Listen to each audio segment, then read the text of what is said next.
एक घने जंगल में एक छोटा मशरूम एलियन रहता था जिसका नाम मोफी था। मोफी के पास गोल गोल आंखें और एक मासूम चेहरा था जो हमेशा हर चीज को बेमिसाल तजस्सुस से देखता था।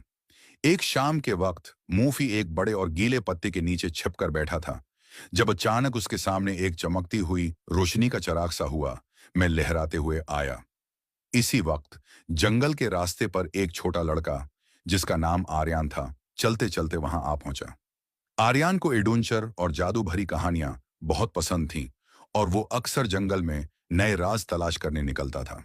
आज उसे एक हल्की रोशनी की चमक नजर आई और वो आहिस्ता आहिस्ता उसके करीब चला आया। आर्यन ने देखा कि एक छोटा मशरूम एक चमकती हुई वस्प के साथ खेल रहा था। मूफी आर्यन को देखकर घबरा गया और पत्ते के नीचे छिप गया। आर्यन ने अपनी तजस्सुस भरी आंखों से मूफी को देखा और आहिस्ता से उसके करीब आ गया। बाहर तो आओ, मैंने तुम्हें देख लिया है।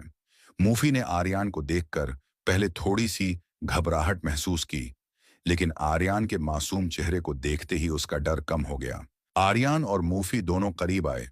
आर्यन ने मुस्कुराते हुए कहा, तुम कौन हो? क्या मैं भी तुम्हें छू सकता हूं?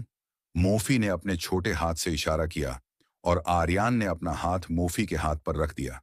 हाथ बढ़ाया। मूफी ने कहा, मैं एक मशरूम एलियन हूं और दूसरे प्लांट से आया हूं। मेरा नाम मूफी है। आर्यन और मूफी दोनों मिलकर वसप के करीब आए।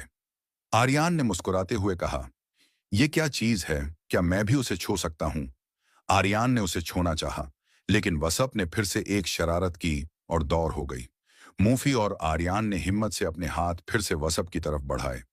इस बार इन दोनों का हाथ वसप को छू गया और वसप एक चमकते हुए ज़रात में तब्दील हो गई जो हवा में बिखर गए। चमकते ज़रात को देखकर आर्यन और मूफी दोनों खुशी से चमक उठे।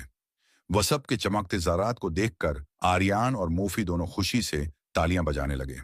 मूफी अपनी छोटी टांगों पर उछल रहा था और आर्यन उसे देखकर हंस रहा था। जंगल के पास ही चमकने वाले और मशरूम भी हिलने लगे, जैसे वो भी उस खुशी में शामिल हो रहे हों। रात के वक्त आर्यन ने मूफी को अलविदा कहा, लेकिन उसने ने वादा किया कि वो फिर वापस आएगा और दोनों मिलकर नए एडवेंचर तलाश करेंगे।